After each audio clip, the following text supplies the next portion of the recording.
In cases of accidental death, the greatest tragedy always lies in the fact that the disaster might have been avoided.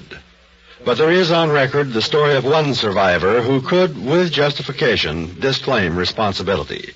For after all, how can you prevent a tragedy which has been willed by a mysterious and powerful and invisible force?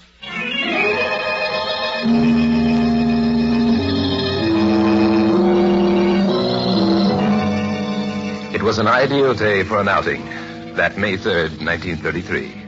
The skies were serene and cloudless, and if Nemesis, the goddess of punishment and destruction, rode the gentle zephyrs, she did not make her presence known. Certainly not to young William Ferrance and Beatrice Willis of Linham Road, Clapham, London.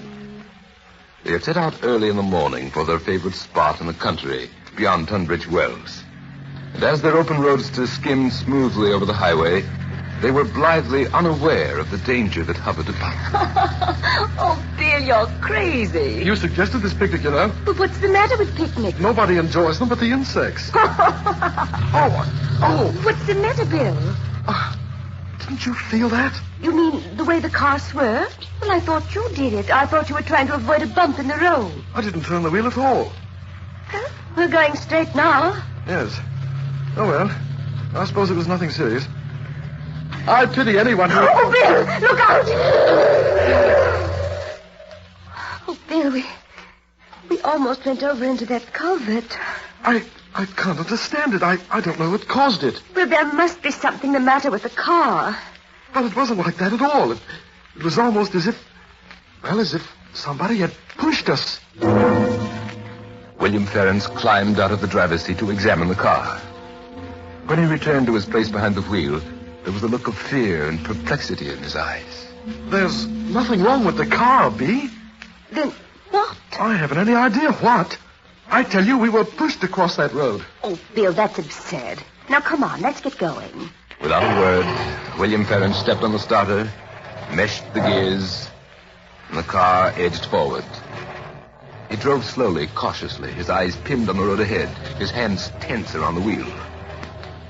For almost 5 minutes, they crept along the highway. And then suddenly... Bill, we're on the wrong side of the road again. Turn your wheels, Bill. I am turning them. It doesn't do any good. Well, stop the car. We're almost at the edge. Bill, stop it. It won't stop me. The brake's all the way down to the floor. But you've got to stop it. We're going over.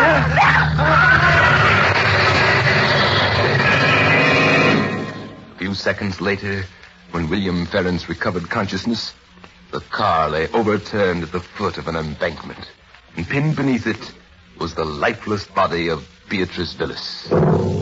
Perhaps in that terrible moment, Ferrance blamed himself for her death.